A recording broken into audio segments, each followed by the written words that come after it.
Hello everyone, welcome to Editorial Insights where we discuss editorials to help you improve your vocabulary and comprehension skills, and we discuss these editorials from Monday to Friday at 10 a.m.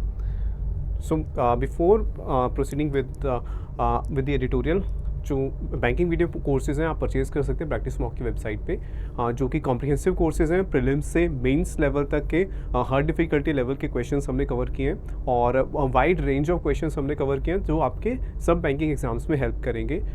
ये आप purchase कर सकते हैं subject wise भी, और अभी अगर आप परचेज़ करते हैं तो PM10 कूपन कोड यूज़ कर सकते हैं, आप 10% डिस्काउंट अवेल कर सकते हैं। सो जो आज का एडिटोरियल है वो है चिप टैक्टिक्स। टैक्टिक्स किसी भी चीज़ को करने के जो वेज होते हैं, तरीके होते हैं, तो उसके बारे में। और चिप क्या होती हैं? जो कंप्यूटर चिप्स होती हैं, जो भी जितने भी इलेक्ट्रॉनिक डिवाइसेस होती हैं उसमें जो माइक्रो चिप्स यूज़ होती हैं कंट्रोल करने के लिए डिफरेंट जो एक्शंस हैं वो उनको परफॉर्म करती हैं। तो यहाँ पर और जो आजकल जो इकॉनमी है, सब कंट्रीज़ की इकॉनमीज़ डिफरेंट इलेक्ट्रॉनिक डिवाइसेस के ऊपर बेस्ड हैं और बहुत इम्पॉर्टेंट है सब कंट्रीज़ के लिए कि उनके पास एक्सेस हो जो इलेक्ट्रॉनिक चिप्स हैं उनका। तो अभी तक जो लार्जली जो चिप की प्रोडक्शन है वो चाइना और ताइवान में ही कॉन्सेंट्रेटेड है। और अभी रिसेंटली क्या हुआ था कि कोविड लॉकडाउन की वजह से जो चिप की अवेलेबिलिटी है वो काफ़ी अफेक्ट हो गई थी। तो वर्ल्ड वाइड ऑटोमोबाइल्स से लेके जो है ड्रोन्स तक हर डिफरेंट टाइप के इलेक्ट्रॉनिक आइटम्स में की अवेलेबिलिटी में इश्यूज़ आए थे। लैपटॉप्स हों चाहे स्मार्टफोन्स हों, तो सब में जो इलेक्ट्रॉनिक चिप्स यूज़ होते हैं उसकी शॉर्टेज हो गई थी। तो उसी के ऊपर है कि इंडिया कोशिश कर रहा है कि जो चिप की मैन्युफैक्चरिंग है वो इंडिया में भी शुरू हो जाए। उसी के ऊपर बेस्ड ये एडिटोरियल है, तो आप क्विकली इसको एक बार रीड कर लो without taking any help from dictionary, और फिर हम उसको डिस्कस करते हैं।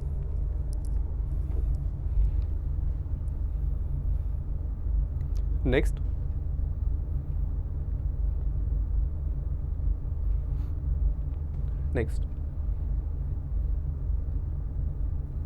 ओके चलो, तो द हिंदू का ये एडिटोरियल हम स्टार्ट करते हैं। The government has made a fresh bid to attract major global chip manufacturers into the country. तो एक फ्रेश बिड क्या होता है? कोई चीज़ करने का प्रयास करना, अटेम्प्ट करना।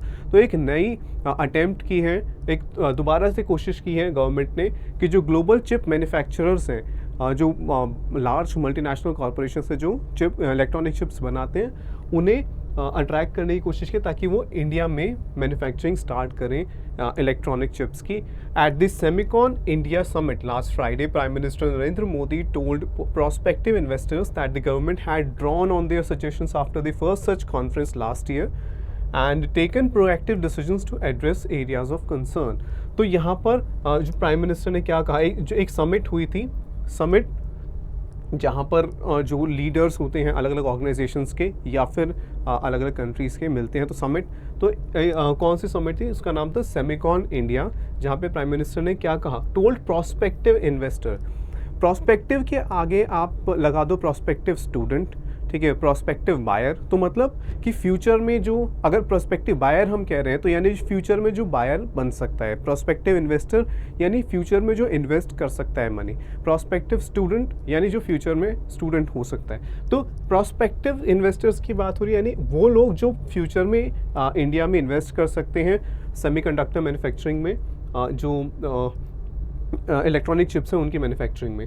दैट द गवर्नमेंट अब उन्होंने क्या कहा, प्राइम मिनिस्टर ने कहा कि जो गवर्नमेंट है उसने ड्रॉ ऑन देयर सजेशंस, यानी उन जो लास्ट टाइम जो ऐसी समिट हुई थी, पहली जो ऐसी कॉन्फ्रेंस हुई थी, उसमें कुछ सजेशंस दिए थे इन्वेस्टर्स ने, तो गवर्नमेंट ने उन सजेशंस को कंसिडर किया है। ड्रॉ ऑन मतलब कि उन सजेशंस को स्टडी किया और उनसे फिर आगे स्टेप्स लिए हैं उन सजेशंस को कंसिडर करने के बाद, ठीक है। And taken proactive decisions. एक होती है रिएक्टिव अप्रोच, एक होती है प्रोएक्टिव अप्रोच।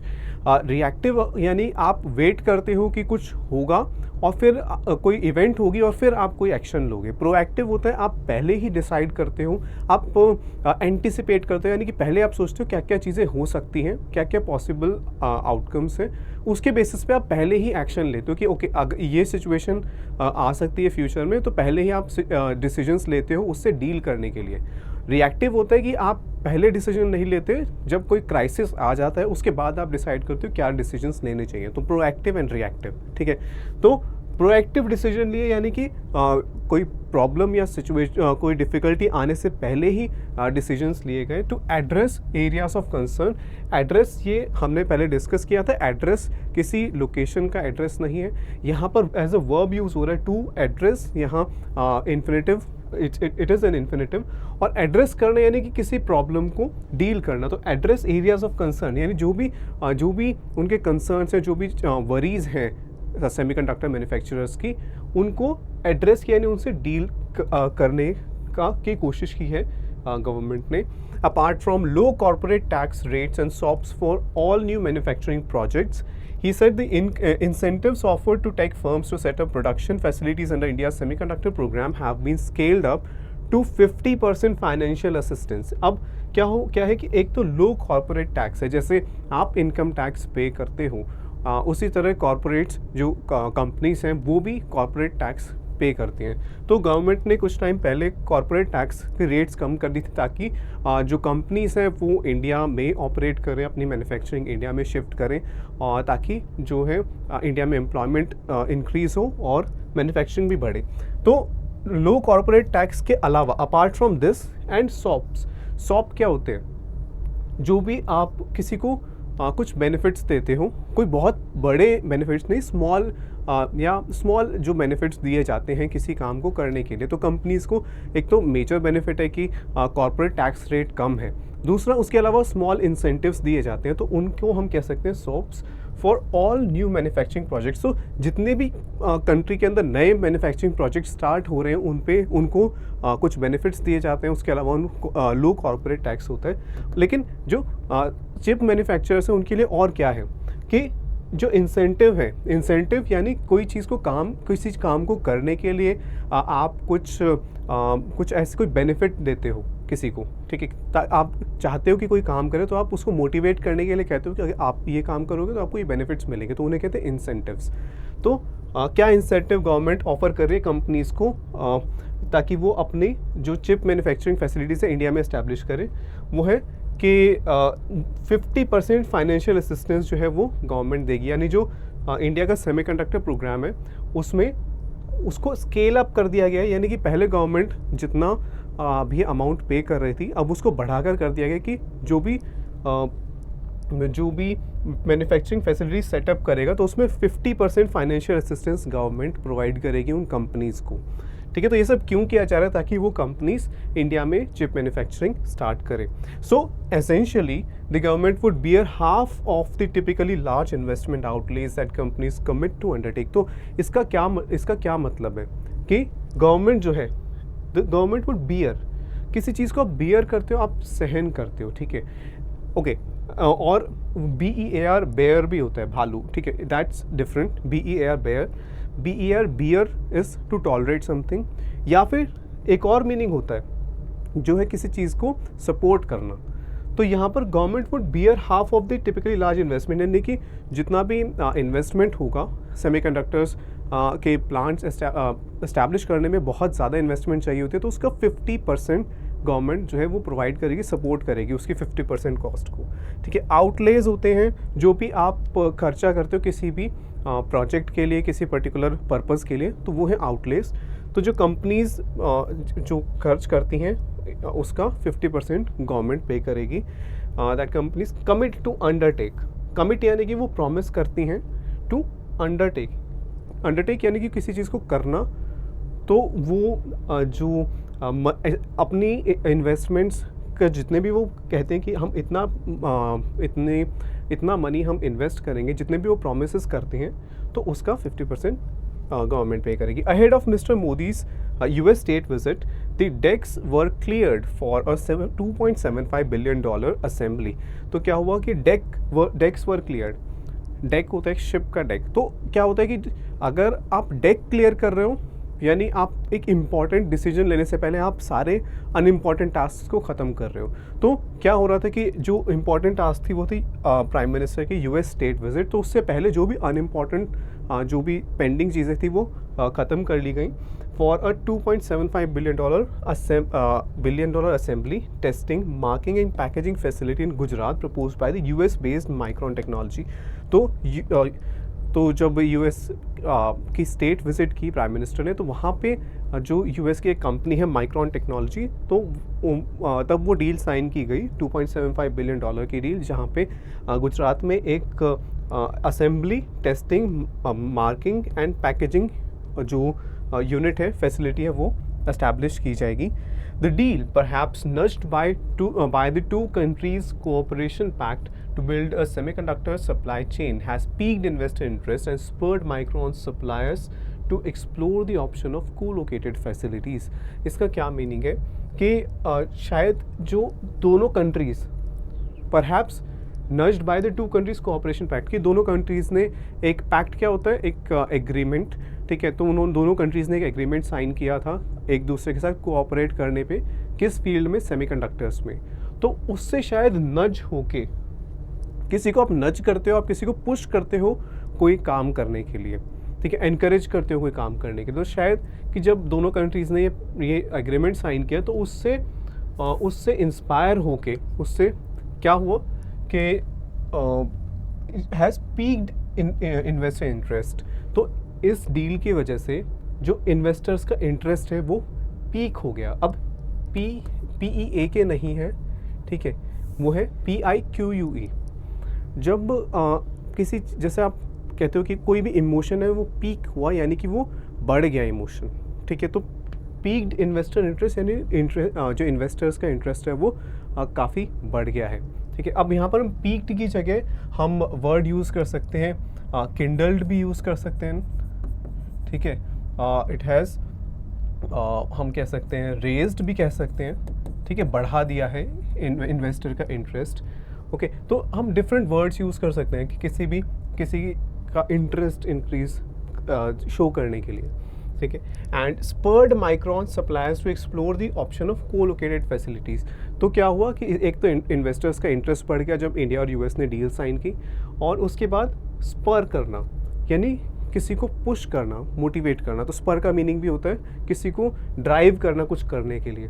तो उससे क्या हुआ, माइक्रॉन के जो सप्लायर्स थे वो भी अब कंसिडर करने लगे हैं कि क्या वो भी ऐसी फैसिलिटीज़ इंडिया में इस्टेब्लिश कर सकते हैं. With several countries seeking to de-risk themselves from the dominance of China in the chips manufacturing supply chain through collaborative or friend-shoring arrangements, the rationale for the enhanced pitch to investors is unquestionable. अब यहाँ देखो कि क्या हुआ, कई countries अब कोशिश कर रही हैं, क्योंकि चाइना डोमिनेट करता है और जो सप्लाई चेन्स हैं सेमीकंडक्टर्स की, तो वो कंट्रीज़ क्या चाहते हैं, वो डी रिस्क करना चाहते हैं कि कोई भी क्राइसिस होता है चाइना में और चाइना जो चिप्स हैं वो सप्लाई नहीं कर पाता, तो उससे उन सब कंट्रीज़ की इकोनॉमी पे भी इम्पैक्ट पड़ेगा. तो वो अपनी इकोनॉमी को डी रिस्क करना चाहती हैं, यानी कि रिस्क कम करना चाहती हैं उसका, ठीक है. तो from the dominance of China in the chips manufacturing supply chain, okay, through collaborative, किस तरीके से वो काउंटर करना चाहती हैं चाइना के डोमिनेंस को, थ्रू कोलैबोरेटिव, यानी जिसमें साथ में मिलकर काम करें. तो कंट्रीज़ बाकी कंट्रीज़ के साथ मिलकर काम कर रही हैं. और फ्रेंड शोरिंग, अब ये फ्रेंड शोरिंग कोड्स में है, ये कोई इंग्लिश का वर्ड नहीं है. दो वर्ड्स मिक्स किए हैं, फ्रेंड एंड शोर. शोर करना यानी कि जो आपके लिए इम्पॉर्टेंट फैसिलिटीज़ हैं, जैसे कि सेमीकंडक्टर फैसिलिटीज़, तो वह आप अपनी फ्रेंडली कंट्रीज़ में इस्टेब्लिश करो, ताकि आपके जो सप्लाई है वो मिलती रहे उस पर्टिकुलर प्रोडक्ट की. तो ये एक इंग्लिश का वर्ड नहीं है, ओके. तो फ्रेंड शोरिंग अरेंजमेंट, तो ये इस तरीके से कंट्रीज़ कोशिश कर रही हैं चाइना की डोमिनेंस को कम करने की चिप मैन्युफैक्चरिंग में.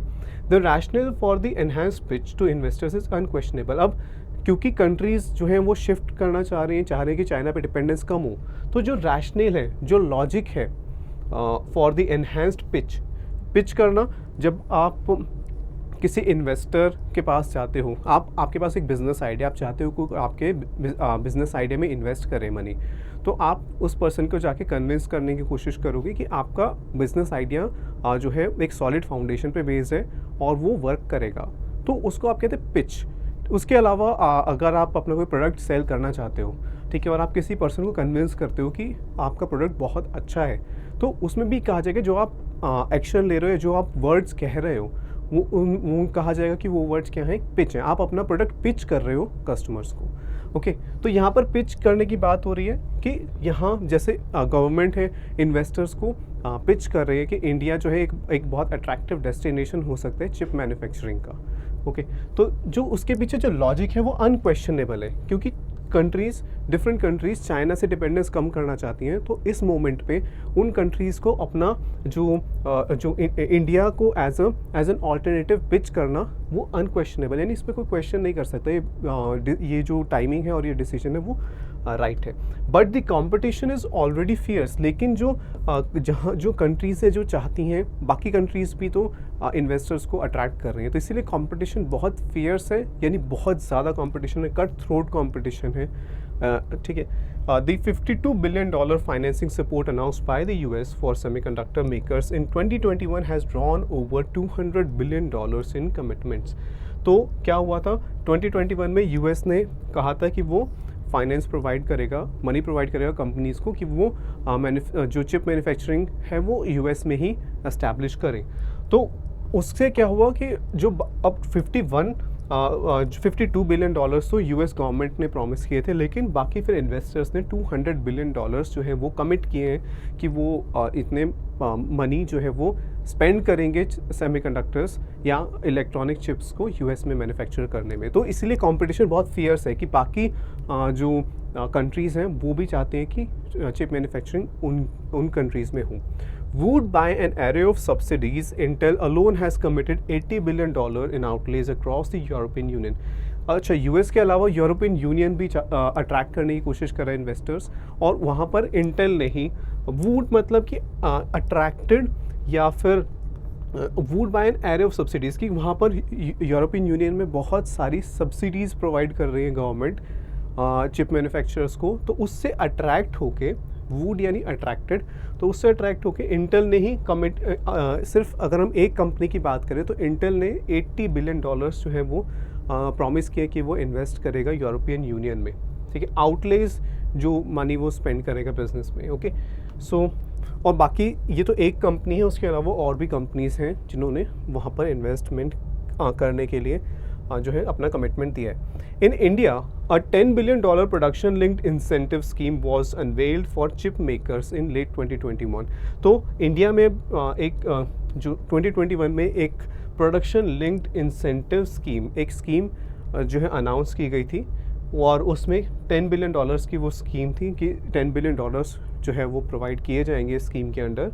वॉज अनवेल्ड यानी कि जो है उस स्कीम को वो स्कीम लाई गई थी for chip makers in late 2021। और $20 billion venture announced by Vedanta and Foxconn last year has however come undone. लेकिन उसके बाद क्या हुआ, लास्ट ईयर 2022 में एक अनाउंस किया गया था कि एक बिजनेस वेंचर है। एक वेंचर क्या होता है, एक बिजनेस जिसमें रिस्क भी इन्वॉल्व होता है। तो दो कंपनीज थी वेदांता एंड फॉक्सकॉन कि वो दोनों कंपनीज मिलके एक $20 बिलियन एक फैसिलिटी एस्टैब्लिश करेंगी, लेकिन वो it has however come undone यानी कि वो जो डील है वो टूट गई, जो दोनों कंट्रीज़ ने जो प्रॉमिस किया था वो it has come undone. Come undone को हम ऐसे भी कह सकते हैं कि इट हैज़ फॉलन अपार्ट। ठीक है, कि वो डील अब नहीं हुई। It is critical that the Micron investment is handheld till fruition। तो हम कह रहे हैं कि क्योंकि एक इम्पॉर्टेंट डील थी जो $20 बिलियन की डील थी और वो नहीं हो पाई, तो इसलिए ये क्रिटिकल है, बहुत एक्सट्रीमली इम्पॉर्टेंट है कि जो माइक्रॉन की जो डील है जिसकी हम अभी बात कर रहे थे, ठीक है, तो वो वाली जो डील है वो हैंड हेल्ड की जाए, यानी हाथ पकड़ के किसी को गाइड करना। ओके, तो गाइड की जाए, वो उस डील को प्रॉपरली गाइड किया जाए टिल फ्रूशन, टिल कंप्लीशन, जब तक कि वो जो प्रोजेक्ट है वो कंप्लीट नहीं हो जाता, to create an effective exemplar effect, ताकि एक एग्जाम्पलर इफेक्ट बनाया जा सके।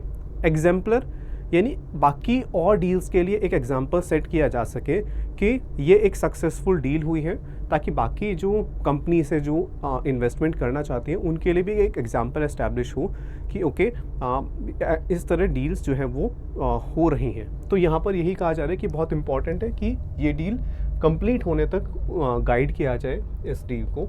Apart from incentives, investors also need to see evidence of a stable operating environment with a predictable policy framework. तो एक तो इंसेंटिव्स की बात हो गई कि गवर्नमेंट्स कितना मनी प्रोवाइड कर रही हैं या टैक्सेस में जो है छूट दे रही हैं अलग अलग कंपनीज़ को, लेकिन इंसेंटिव्स के अलावा इन्वेस्टर्स को और क्या चाहिए होता है? They also need to see evidence of a stable operating environment कि जो कंट्री है उसमें वो अगर अपने बिजनेस इस्टेब्लिश करते हैं तो वहाँ पे जो एनवायरनमेंट है वो स्टेबल है, यानी कि रैंडमली कोई भी डिसीजन नहीं ले लिया जाता, एक स्टेबिलिटी है वहाँ पर with a predictable policy framework कि आप एक्सपेक्ट कर सकते हो कि अगर कोई क्राइसिस होता है तो गवर्नमेंट क्या स्टेप्स लेगी, क्योंकि अगर अनप्रिडिक्टेबिलिटी होती है तो फिर वहाँ पे इन्वेस्टर्स इन्वेस्ट करने से बचते हैं। So that is policy framework that is not amenable to knee jerk deviations. अब नी जर्क कोई रिएक्शन को अगर आप कहते हो कि ये नी जर्क रिएक्शन है, यानी कि वो अचानक से ले लिया गया, बिना ढंग से सोचे समझे वो अचानक से कोई डिसीजन ले लिया गया। एक क्राइसिस आया और आपने बिना प्रॉपरली एनालाइज के सिचुएशन को आपने एक डिसीजन ले लिया, तो वो कहा जाएगा कि एक नी जर्क रिएक्शन है। तो ऐसा पॉलिसी फ्रेमवर्क होना चाहिए जिसमें ऐसे नी जर्क रिएक्शंस ना हो। डिविएशंस मतलब कि जो पॉलिसी गवर्नमेंट ने खुद डिसाइड की उस पॉलिसी से ज़्यादा ना हटे गवर्नमेंट। अच्छा, यहाँ पर एमेनेबल क्या होता है कि जो यहाँ पर जो मीनिंग है वो है वल्नरेबल, ठीक है। तो जो पॉलिसी फ्रेमवर्क है वो वल्नरेबल नहीं होना चाहिए नी जर्क जो भी डिविएशंस हैं या रिएक्शंस हैं उनके। एमेनेबल का एक और मीनिंग होता है कि कोई ऐसा पर्सन जो इजीली आपकी बात मान जाए, आप कुछ करवाना चाहते हो, ठीक है, और आपने कहा और बिल्कुल उसी तरह जैसा आपको वैसा वो मान जाए, तो वो कहा जाएगा एमेनेबल है। ओके, तो नॉट एमेनेबल यानी not vulnerable to knee jerk deviations, जो रैंडमली कोई भी डिसीजन ले लिया जाता है, सच एज एक्सपोर्ट कर्व्स, कि कंट्री अगर डिसाइड, मान लो कि एक कंट्री में, कंट्री का नाम है कंट्री ए, वहाँ पर कंपनीज अपनी मैन्युफैक्चरिंग फैसिलिटीज़ एस्टैब्लिश करती हैं, और उसके बाद क्या होता है कि वो कंट्री जैसे ग्लोबली चिप की शॉर्टेज हो जाए और फिर वो कंट्री कहे कि नहीं, आप जो है 2 मंथ्स तक कोई भी चिप एक्सपोर्ट नहीं कर सकते कंट्री से बाहर, तो फिर उसमें जो जिन लोगों ने इन्वेस्टमेंट किया उन्हें फिर लॉसेस होंगे, क्योंकि जो उनके कॉन्ट्रैक्ट्स हैं बाकी कंट्रीज़ के साथ वो फुलफ़िल नहीं कर पाएंगे। तो ऐसे अचानक से एक्सपोर्ट रिस्ट्रिक्शंस डाल देना, ये एक नी जर्क रिएक्शन का एग्जांपल है, और ऐसे चीज़ें नहीं होनी चाहिए, ठीक है।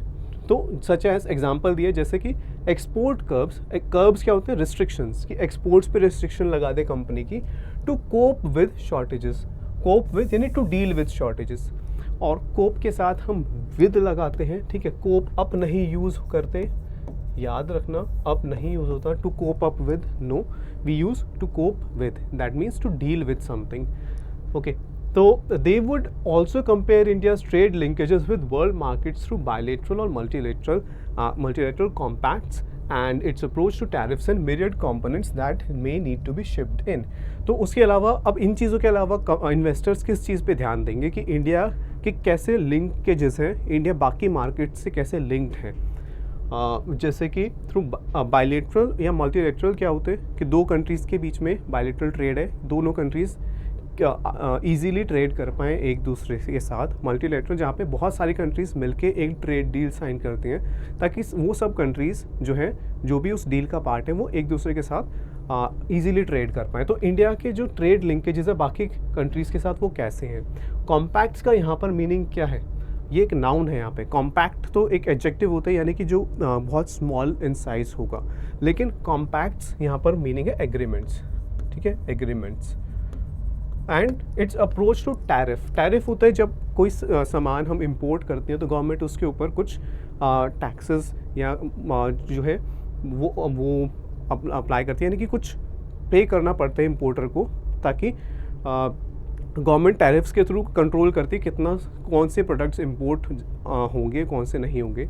तो कितना टैरिफ जो है वो गवर्नमेंट लगाती है जो इंपोर्ट्स पे, तो वो भी एक इम्पॉर्टेंट फैक्टर है इन्वेस्टर्स के लिए, क्योंकि बहुत सारे कंपोनेंट्स चाहिए होते हैं। जब आप एक मैन्युफैक्चरिंग प्लांट बनाते हो तो आपको अपने प्लांट के लिए ही बहुत सारे अलग अलग पार्ट्स चाहिए होते हैं, अलग अलग कंपोनेंट्स चाहिए होंगे। मिरियड मतलब बहुत लार्ज नंबर, काउंटलेस ठीक है, तो बहुत लार्ज नंबर ऑफ कंपोनेंट्स चाहिए होते हैं, और अगर उन पे बहुत ज़्यादा टैरिफ लगेगा तो आपकी मैन्युफैक्चरिंग पे इम्पैक्ट होगा। तो इसीलिए कितना टैरिफ जो है वो इंडिया लगाता है अलग अलग कंपोनेंट्स पे, ये भी कंसिडर करेंगे जो इन्वेस्टर्स हैं। The prime minister's assurance of understanding the needs of the global chip supply chain needs to be matched by actions to assuage such concerns. तो इन चीज़ों को लेके जो यहाँ पर अभी तक कंसर्न्स मेंशन थे इन्वेस्टर्स के, तो कहा जा रहा है कि जो प्राइम मिनिस्टर ने एश्योर किया है कंपनीज़ को, कहा है कि आपके जो भी ज़रूरतें हैं, जो भी नीड्स हैं, उन्हें हम समझते हैं। इस एश्योरेंस के अलावा क्या क्या होना चाहिए, it needs to be matched by actions, कि सिर्फ एश्योरेंस नहीं, उसके साथ साथ एक्शन भी होना चाहिए जो इन्वेस्टर्स के कंसर्न्स को एड्रेस करें। ठीक है, टू एसुएज, यानी कि एसुएज आप करते हो किसी जो अनप्लेजेंट फीलिंग है या कोई इमोशन है उसको कम करना। यहाँ पर कंसर्न्स जो चिंताएं हैं उसकी बात हो रही है, तो उनकी चिंता को कम करने के लिए उस पर एक्शन लेना भी ज़रूरी है, जो भी प्रोमिसेस किए गए हैं। There could still be many a slip between the lip and the chip. जो ईडियम होता है वो होता है कि there could be many a slip between the lip and the cup and the lip. तो उसका क्या मीनिंग होता है, उसी में ही क्या किया गया है कि चिप, जो कप की जगह ना चिप यूज़ किया है। तो जो there could be many a slip between the cup and the lip, उसका मतलब होता है कि बहुत अभी कुछ भी हो सकता है आगे आने वाले टाइम में, फेलियर्स हो सकते हैं, ठीक है, अनसक्सेसफुल ऐसी चीज़ें हो सकती हैं जो कि जो प्लान है उसको अनसक्सेसफुल करे, यानी कि बहुत सारी अभी अनसर्टेनिटीज़ हैं। तो उस ईडियम को थोड़ा सा चेंज कर दिया गया, लिप की जगह चिप पुट कर दिया गया, कि अभी चिप जो अभी मैन्युफैक्चरिंग की जा रही है, ठीक है, उसके लिए प्लान्स बनाए जा रहे हैं, कंपनीज़ को अट्रैक्ट किया जा रहा है, और जब तक वो चिप बनती है, ठीक है, तो अभी प्लानिंग स्टेज है, इन्वेस्टर्स को अट्रैक्ट किया जा रहा है, और उसके बाद फिर इन्वेस्टमेंट होगी, मैन्युफैक्चरिंग प्लांट्स बनेंगे, और फिर चिप प्रोडक्शन स्टार्ट होगा। तो उसमें भी बहुत लंबा रास्ता है, और उसमें बहुत सारी चीज़ें गलत भी हो सकती हैं। तो यही कहा जा रहा है कि अभी रास्ता थोड़ा लंबा है। ओके, तो this was the editorial from the Hindu. जो इम्पॉर्टेंट वर्ड्स एंड फ्रेजेस थे इस एडिटोरियल से जो आज हमने देखे, ठीक है, तो इस टाइप के फ्रेजेस जैसे क्लियर द डेक, ठीक है, there could be many a slip between the cup and the lip, तो ये सब इनका आपको थोड़ा सा आइडिया हो तो अच्छा है। ठीक है, हमने बाकी ये थे वर्ड्स एंड फ्रेजेस।